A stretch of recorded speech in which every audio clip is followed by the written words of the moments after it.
Salut à toi astro-curieuse ou astro-curieux et bienvenue dans ce second épisode du Dico Astro. Aujourd'hui, nous allons parler des étoiles. C'est parti.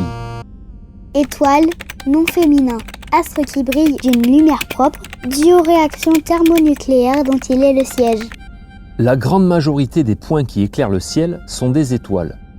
À l'œil nu, sous un bon ciel, on peut en voir quelques milliers, et encore plus avec un instrument. Il y en aurait 220 milliards dans notre galaxie. Et 200 millions de enfin ça, dans l'univers. Oula, ça donne le tournis. Elles dégagent une énergie phénoménale et produisent leur propre lumière. Elles paraissent proches de nous, mais pas du tout. Proxima du Centaure, qui est la plus proche de nous, après le Soleil bien sûr, se situe à 4 années-lumière. C'est-à-dire, on utilise la lumière pour évaluer les gigantesques distances dans l'espace. La lumière qui a une vitesse considérable t'apparaît instantanément quand tu allumes ta lampe à la maison.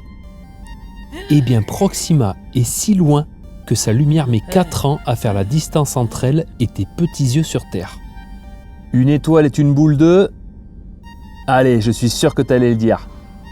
Pépite alerte. Pépite alerte. Pépite alerte. Une étoile n'est pas une boule de feu. C'est une boule de gaz très chaud, le plasma. Le 4e état de la matière. Tu connais. Le liquide, le solide, le gazeux.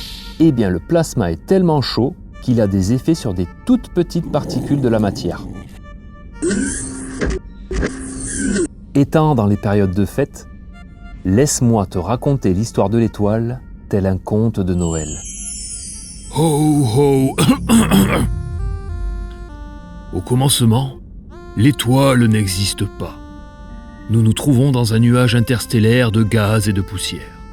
Ces nuages ont une masse énorme et sont gigantesques, plus que la distance entre nous et l'étoile Proxima du Centaure. Sous l'effet de la gravité, il arrive que certaines parties s'effondrent et se contractent, formant une proto-étoile.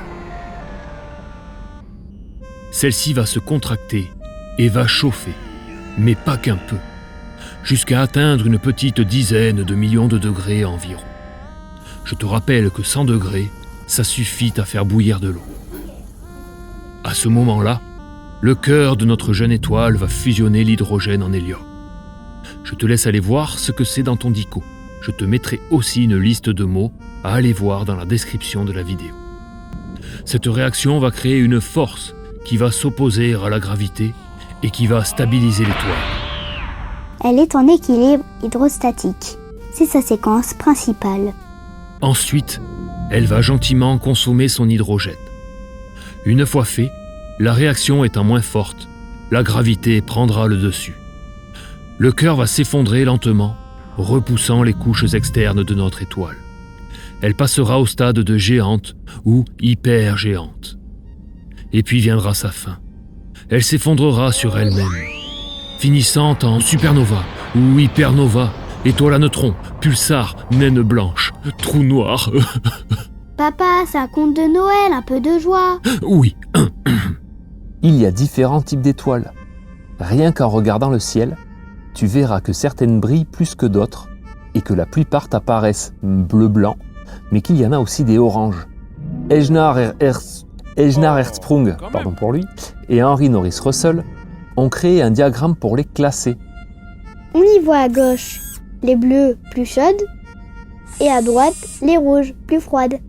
En bas, les plus sombres et en haut, les plus brillantes. Tu vois notre petit soleil au milieu de tout ce monde. C'est une étoile de type naine jaune de 4,5 milliards d'années. Il est tranquillement dans sa séquence principale et en est à la moitié de sa vie. Et c'est grâce à sa lumière et sa chaleur que nous sommes ici. Ce second épisode touche à sa fin. On espère t'avoir appris quelques trucs Et nous te donnons rendez-vous pour un prochain Dico Astro.